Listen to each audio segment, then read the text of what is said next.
21세기는 생명공학 시대라고 이야기하죠.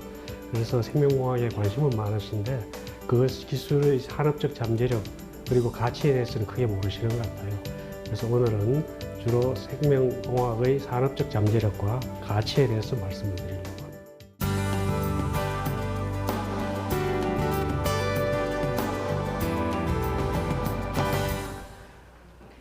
얼마나 많은 유전자가 생물의 특성을 결정할까요? 생물의 특성은 유전자에 의해서 결정이 됩니다. 그렇다면 우리 생물의 특성은 얼마나 많은 유전자에 의해서 결정이 될까요? 뭔가요? 예, 저희들이 연구실에서 실험 재료로 쓰고 있는 초파리인데요. 이 초파리의 경우에는 초파리다워지려면 약 14,000종의 유전자가 필요한 것으로 연구되고 있습니다.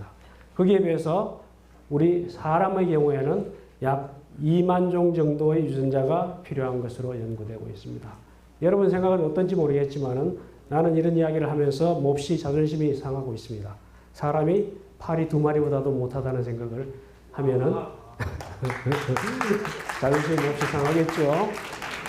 거기에 비해서 우리가 주식으로는 쌀입니다. 쌀의 경우에는요, 약 5만 종의 유전자가 필요한 것으로 연구되고 있습니다. 우리 사람은 여름에 목이 마르면 물을 마시거나 햇빛이 따가우면 그늘로 피하면 되죠.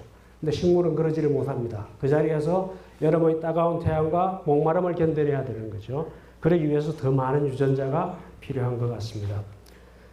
우리 사람과 가장 가깝다고 하는 침팬지입니다. 이 침팬지는 그러면은 사람과 얼마나 가까울까요? 연구 결과에 의하면 98.4%, 즉 1.7%의 유전 정보 차이에 의해서 사람과 침팬지가 규정된다고 한다면 여러분은 기분이 해피한가요? 그렇지 않은가요? 그래요. 사람의 생각은 1.7% 차이가 크다는 사람이 있는가 하면 별거 아니라는 사람도 있겠죠. 그래서 여러분의 주관적인 판단이 필요한 대목입니다. 거기 비해서 이제 우리 사람과 사람을 비교해 본다면 우리 여기에 있는 이 학생의 경우에는 우리하고 비슷한 한국 사람이죠. 반면에 우리하고 피부 빛깔이 다른 태평양 건너에 있는 미국의 대통령이나 아니면 시진핑 경우에는 우리보다 훨씬 비슷하게 생겼겠죠.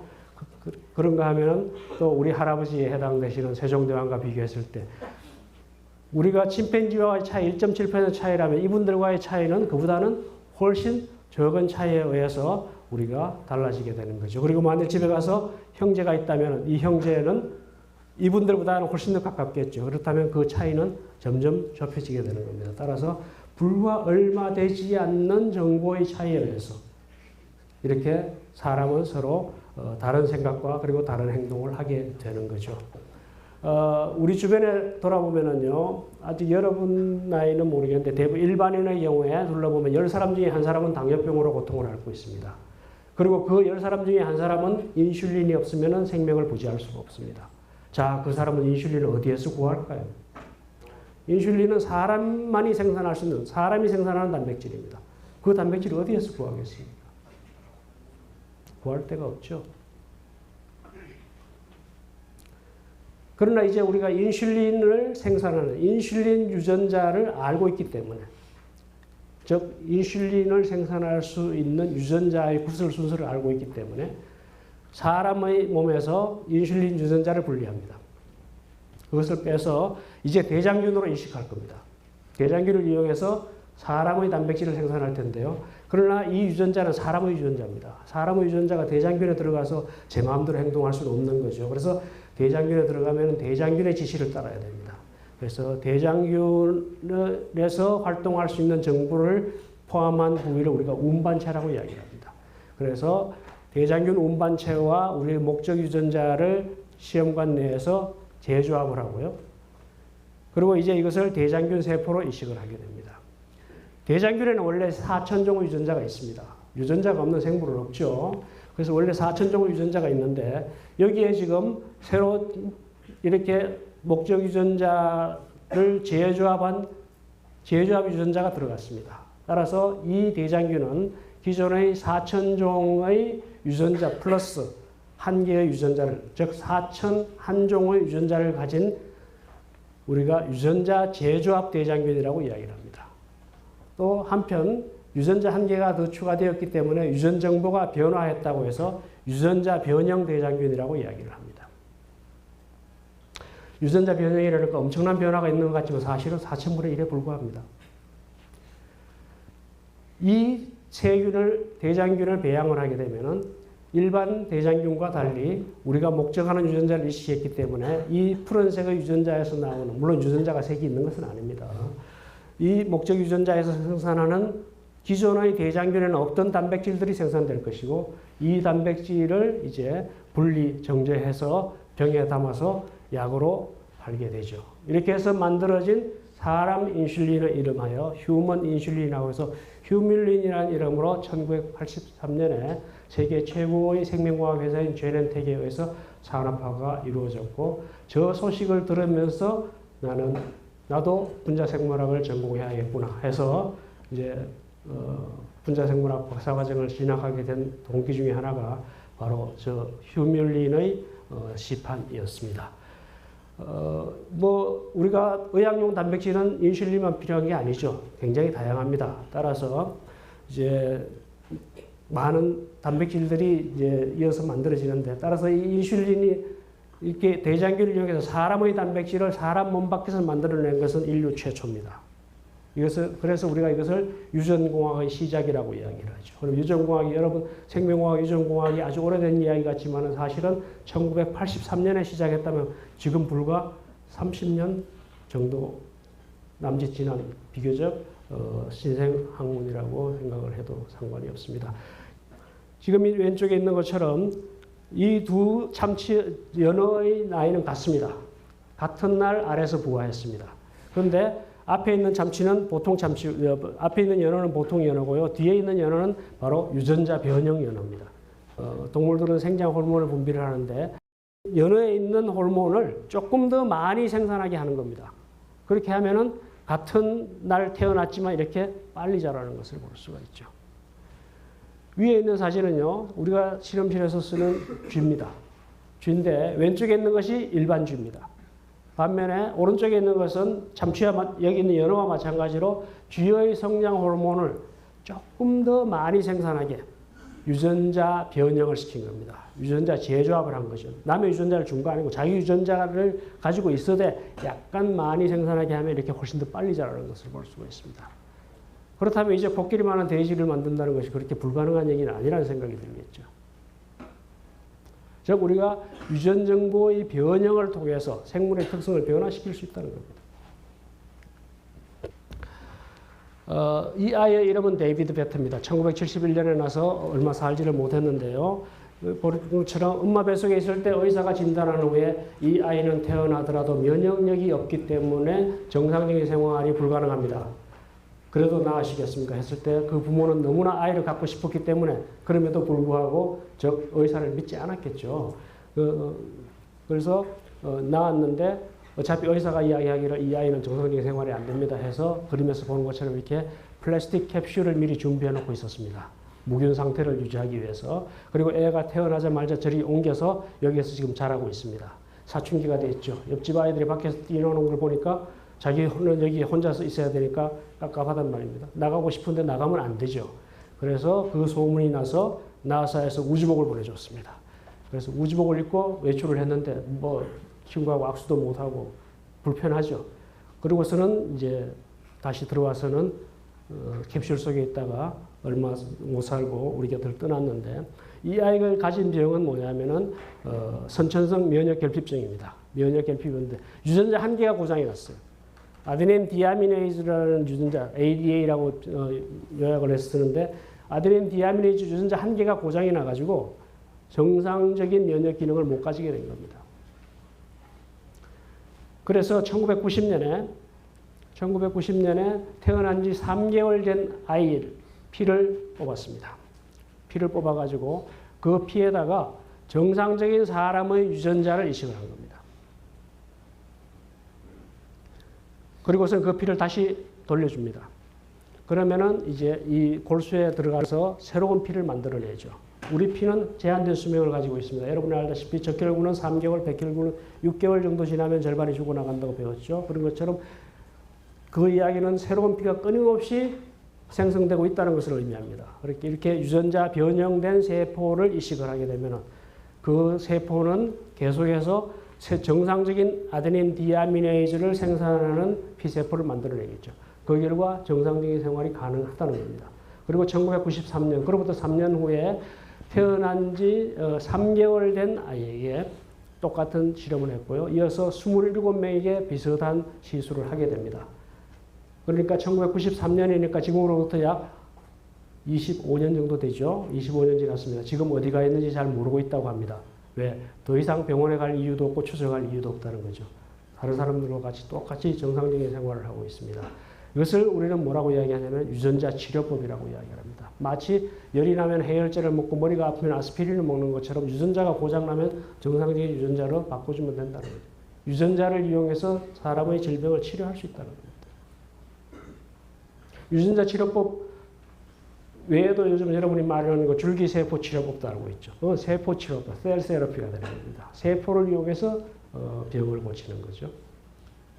이런 것들이 다 우리가 유전 정보를 파악할 수 있었기 때문에 그 유전 정보의 변형을 통해서 생물의 특성을 변화시키는 예라고 할 수 있습니다.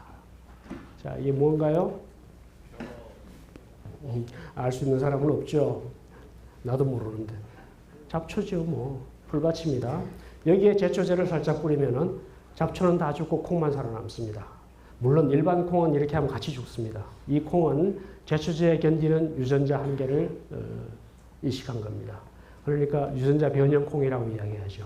유전자 변형이라는 엄청난 변화 같지만은 식물에는 약 5만 종의 유전자가 있다고 이야기를 했습니다. 거기에 제초제에 견디는 유전자 한계를 이식한 겁니다. 그렇게 하면은 이렇게 제초제를 뿌리더라도 죽지 않죠. 많은 사람들이 농사를 짓는데 제초제를 쓰지 않는다고 생각합니다. 그런데 엄청난 양의 제초제를 지금 쓰고 있습니다. 그러나 이런 농산물을 쓰게 되면은 필요할 때에 아주 소량으로서 목적을 달성할 수가 있기 때문에 훨씬 더 적은 양의 제초제를 쓰고 따라서 환경에도 훨씬 좋은 효과를 가져올 수 있고요. 왼쪽에 있는 것은 AP 유전자 한계를 이식하면 일반 벼에 비해서 굉장히 이삭이 커지는 것을 볼 수가 있죠. 그러면 이제 많은 분들이 염려를 합니다. 이삭이 저렇게 크면 벼가 어떻게 써 있어요? 그러거든요. 그러면 이번에는 넥 유전자를 이식하면은 줄기도 커지고 뿌리도 굵고 더 잘 자라는 것을 볼 수가 있습니다. 다시 말해서 우리가 어떤 유전자가 생물의 어떤 특성을 결정하는지를 알 수 있다고 이야기를 했죠. 따라서 우리가 유전 정보를 활용하면은 디자이너 플랜트, 마치 우리가 양복점에 가서 몸집이 큰 사람과 작은 사람이 기성복을 사입기가 힘들면 양복점에 가서 맞춰 입는 디자이너 살롱에 가는 것처럼 식물도 우리가 원하는 특성을 가진 식물을, 동물도 원하는 특성을 가진 동물, 디자이너 애니멀, 요즘 디자이너 펫이라고 이야기하죠. 등을 만들어낼 수 있는 시대에 왔다는 겁니다. 최근에 만들어진 감자를 소개해 주면요. 보통 감자는 이렇게 잘라 놓으면은 금방 갈변합니다. 갈색으로 변할 뿐만 아니라 운송 과정에서 서로 부딪혀가지고 멍이 듭니다. 멍이 들면 썩어요. 그래서 이 갈변하는 유전자가 폴리피놀인데 갈색을 띠는 물질이 폴리피놀입니다. 그래서 이 폴리피놀 여러분 요즘 말을 하는 항산화제라고 알고 있죠. 그런 것처럼 이 항산화제의 역할이 이 폴리피놀이 산화되는 것을 막아주는 것이 항산화제의 역할인데요. 따라서 우리가 어떤 유전자가 이렇게 감자를 갈변시키는지 사과를 갈변시키는지를 연구했더니만 그게 바로 산화효소더라는 거죠. 항산화제가 있으면 산화효소를 억제하는 산화효소의 결과를 억제하는 거니까 그래서 그 폴리피놀 옥시데이즈 즉 산화효소를 잠재우는 겁니다. 침묵시켰더니만 억제했더니만 왼쪽에 보는 것처럼 이렇게 자르더라도 갈변하지 않고 더 나아가서는 운송 과정에서 서로 부딪히더라도 쉽게 썩지 않더라는 겁니다. 그렇게 해서 약 40% 정도의 이 쓰레기로 들어가는 쓰레기를 줄일 수가 있었다는 거죠. 더 나아가서는 이제 이 프라이를 하게 되면요. 폴리에크릴 에마이드가 생기게 됩니다. 튀길 때에 발암성 에크릴 에마이드가 생성이 되는데 이 에크릴 에마이드의 생성 반응을 여기서 보는 것처럼 아스파라진이 에크릴 에마이드로 변화하게 됩니다. 따라서 이 피놀 옥시데이즈를 침묵을 시키면 유전자 한 개를 침묵시켰더니 세포 속에 있는 에스파라진 아미노산의 함량이 굉장히 떨어집니다. 떨어지면서 튀기더라도 에크릴레마이드가 생성되지 않는 거죠. 그러니까 훨씬 더 건강에 좋은 프라이를 만들 수 있는 감자가 작년부터 이제 미국에서는 시판이 되고 있습니다. 자, 식물 생명화학 기술의 진화 단계를 한번 설명을 해볼게요. 지금까지는 아까 얘기한 제초제에 견디는 벌레에 견디는 등등의 농업적인 특성을 개선하는 것으로 머물렀습니다만은 다음 세대에는 질적인 특성이 개선된, 그래서 특정 바이타민이나 특정 영양소가 강화된 맞춤 주문형 작물이 주를 이루는 시대가 될 것이고, 이어서는 유용물질을 생산하는 공장으로 활용이 될 거라는 겁니다. 물론 의약품을 생산하는 것을 이야기할 수도 있는데 지금 여기서 이야기하는 것은 그런 정도의 적은 규모는 아닙니다. 바꿔 얘기하면은 인슐린 같은 경우에는요, 전 세계에 많은 사람들이 쓰고 있지만은 식물을 이용해서 인슐린을 생산하면은 여러분 아는 밭 한 두어 마지기, 두어 떼기 정도만 있으면 전 세계 사람들이 1년 쓸 수 있는 양을 만들어낼 수가 있습니다. 우리 지금 그런 산업적으로는 물론 중요하긴 하겠지만 기술적으로는 그런 걸 이야기하는 것이 아니고요. 이렇습니다. 요즘 이제 플라스틱 대란이 나서 여러분도 관심을 가져야 되겠지만은 그 플라스틱은 석유화학물이거든요. 그러면은 한때 이제 석유가 고갈된다고 이야기를 했을 겁니다. 그러면 석유가 없어지면 플라스틱은 누가 만들어요? 어디서 만드나요? 만들 길이 없는 거죠. 그 어마어마한 양의 플라스틱 원료가 필요하다는 겁니다. 그랬을 때 식물을 이용해서 플라스틱을 생산하는데, 플라스틱은 석유화학 제품에서 나오는 플라스틱과 똑같은 것을 식물을 통해서 생산할 이유는 없습니다. 지금 플라스틱의 제일 골치가 편리하긴 하지만 썩지 않는 거거든요. 이왕 만드는 거면 썩는 플라스틱을 만들자는 겁니다. 소위 말해서 생분해성 플라스틱이죠. 그래서 식물을 이용해서 대규모로 그런 원료 물질을 생산할 수 있고, 더 나아가서는 이런 바이오에탄올 혹은 바이오디젤처럼 우리의 미래 에너지마저도, 재생 에너지도 식물에 의존하는 시대가 온다고 이렇게 4개로 나누어 놓고 이것을 2050년으로 봅니다. 그러면 이거 2010년, 20년, 30년 해서 대략적으로 한 10년 단위로 진화한다면 여러분 생전에 이 결과를 볼 수 있게 되는 겁니다. 그런데 이 얘기를 왜 하냐면요, 이걸 전공하라는 뜻이 아니고 여기에 사용된 기술은 똑같습니다. 딱 한 가지 기술입니다. 아까 봤죠. 외래 유전자를 이식해서 생물의 특성을 변화시키는 거예요. 다만 어떤 유전자를 타겟으로, 목표로 하느냐는 겁니다. 유전자를 강화하거나 혹은 유전자를 망가뜨릴 때 어떤 유전자를 목표로 할 거냐에 따라서 달라진다는 거죠. 왜? 우리가 지금 그걸 잘 모른다는 거예요. 어떤 유전자를 목표로 할지를 모른다는 겁니다. 에너지를 효과적으로 만들어야겠는데 미생물을 이용해서, 식물을 이용해서 석유를 만들어야 되겠는데 석유를 어떻게 만드는지 모르겠다는 거예요. 즉 유전자의 특성만 알면은 생물의 특성을 변화시키는 건 굉장히 쉽다는 거예요. 참 요즘은 보기 힘듭니다. 요즘 특히 봄날은 먼지 때문에 더 그런데 설악산 가서 겨울에 보면은 하늘이 참 지저분하다는 것을 알 수 있어요. 밤하늘에 별이 몇 개나 있을 것 같습니까? 여러분 스스로 상상력의 한계를 한번 테스트해 보세요. 쌍안경 정도를 들고 볼 수 있는 별은 약 4천억 개가 있다고 합니다. 근데 우리를 놀라게 하는 것은 그 4천억 개 별 중에 이름 없는 별이 한 개도 없다는 거예요. 다 이름이 있기 때문에 우리가 4천억 개를 기억하는 겁니다. 근데 아까 우리 사람의 경우는 2만 종, 식물의 경우는 약 5만 종의 유전자로 이루어져 있다고 이야기를 했습니다. 그 중에서 이름을 가진 유전자, 실험적으로 우리가 기능을 증명하고 거기에 이름을 붙인 유전자는 5%도 안 된다는 거예요. 95%의 유전자가 아직도 기능을 모르고 있다는 겁니다. 바꿔 얘기하면 현재 여러분이 알고 있는 생명공학자를 돌아보면 두 사람 중에 한 사람은 바로 새로운 유전자를 찾아서 이름을 붙이는 일을 하고 있어요. 어떤 유전자가 생물의 특성을 어떻게 결정하는지를 연구하고 있다는 거예요. 만일 여러분들이 생명공학에 관심이 있어서 생명공학자가 된다면 두 사람 중에 한 사람은 새로운 유전자를 찾는 일을 할 겁니다. 새로운 유전자를 찾으면 이름을 붙이거든요. 그리고 내가 붙인 이름은 전 세계가 다 그 이름으로 불러줍니다. 만일 그 유전자가 경제적인 가치를 가지게 되면은 20년 동안 전 세계에서 내가 그 권리를, 경제적인 권리를 누릴 수가 있어요. 특허라는 이름으로. 왜 두 사람 중에 한 사람이 유전자의 기능을 연구하고 있는지 이야기했죠. 그래서 우리가 과거에 녹색혁명이라고 이야기를 했습니다. 과거에 깃드던 옥수수나 밀이나 보리 같은 건 키가 컸죠. 그러던 것이 이제 난쟁이 밀과 보리를 만들었습니다. 그러면서 키를 키우는데 필요한 에너지를 전부 알갱이로 보냈어요. 그래서 같은 면적에서 2배 반 이상의 곡물을 생산하게 된 겁니다. 그 결과 지금으로부터 50년 전 6.25 사변을 전후해서 그 당시에 정말 먹을 게 귀했다고 합니다. 우리만 그런 게 아니고 전 세계적으로. 그런 나라가, 그런 우리가 지금 먹는 것에 대해서 과거처럼 그렇게 식량이 부족하지는 않거든요. 그것을 가능하게 했던 것을 녹색혁명이라고 이야기합니다. 그린 레볼루션이라고 이야기를 합니다. 녹색혁명이라고 이야기를 하는데 이제 그 녹색혁명을 넘어서 이제는 유전자를 이용하는 산업혁명이 다가올 것이다.